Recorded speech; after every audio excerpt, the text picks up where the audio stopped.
Good morning, good afternoon, good evening, and welcome to today's Caffeine for the Soul. And today's episode is inspired, if that's the correct word, by what happened at the Oscars recently to the time that I'm recording this. And if you somehow missed it, the comedian Chris Rock was hosting the Oscars, and he made a joke about an actress named Jada Pinkett Smith, whose husband is the rapper-actor Will Smith. And she had her head shaved, and he made a joke saying he was looking forward to G.I. Jane 2. Which, if you missed G.I. Jane, it was a famous movie with Demi Moore where she shaved her head. And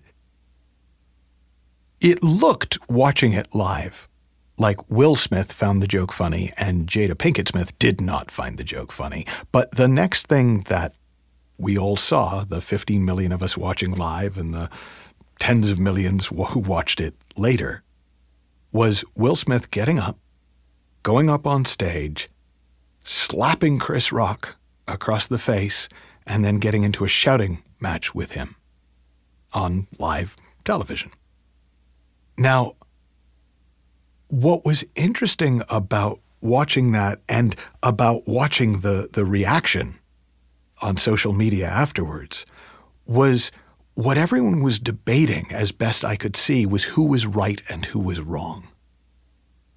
What everyone sort of seemed to accept as a starting premise was that what happens outside of us creates the feelings that we have on the inside. And that's what I talk about in my books as the outside-in misunderstanding. Now, your bog standard basic outside-in misunderstanding is what is often referred to as a victim mentality, where life happens and I am a victim of life. So if things go well, I'm going to be happy. If things go badly, I'm going to be sad. If things are stressful, I will feel stressed. If there is a lot of pressure, I will feel pressure. And if everybody is relaxed, then I too get to be relaxed. So I can be a victim of good, like everything's working out great, so I'm great. And I can be a victim of bad. Now, because that's really not a fun way to live, a movement evolved, which we could call the empowered outside in. And the empowered outside in says, it's not what happens, it's what you do with what happens. If life gives you lemons, make lemonade. And so a lot of us who've kind of tried to learn about how to have better lives at some point or other have gotten into this empowered place, this game of empowerment, where we're looking to, okay, what do I do about this? And what do I do about that? And I'm going to turn fear into power. And I'm going to learn to handle more stress. I'm going to become even stronger by taking on stress. And pressure's going to take the lump of coal that I am and turn me into a diamond. Now, we're still in the same premise that what is happening outside us is creating an internal experience, but we're saying, hey, we're not complete victims here. We can do something with those feelings that it creates. Well, at some point, people realize that empowerment is exhausting. That it's this constant battle. And yes, you can win. And that's why they talk about things like the daily private victory that leads to the daily public victory. And it all is happening within this life is a battle metaphor. So life is a battle, but you can win if you just try hard enough, are disciplined enough, buy the next book, take on the next system. Now, the third, more recent, but more prevalent at the moment of recording this version of this is what I call the enlightened outside-in misunderstanding, which is, well, it's not what happens and it's not what you do with it, but it's what you think about what happened. So change your thinking, change your life. So if I tell myself this instead of that, then I'll feel better. So if this terrible thing happens, but I tell myself that it's for a higher good, it's part of a higher plan, then I don't feel so bad about it as if I don't tell myself that story. So we're not so much actively trying to do something about our feelings. We're trying to change them by changing our thinking about what happened that caused our feelings in the first place. Now, one of the most dramatic examples of that I ever had as a teacher was a guy who came on one of my courses, and he heard what we were talking about. I was working with one of my mentors, and he heard what we were talking about as enlightened outside in. So he thought we were saying, hey, it's not what happens. You just need to have better thinking. Now, this guy happened to work as a grief counselor, and his particular field of expertise was counseling parents who had just found out that their children had life-threatening illnesses. And he was angry. He was Will Smith angry. He stood up, and you could just see the seething. And he said, are you telling me that when a parent comes to me and is told that their child is dying, I'm supposed to tell them, hey, if you just think about it different, it'll be okay? Now, fortunately for me, it was my mentor who took the question. And he said, no. He said, no, I'm not saying that at all.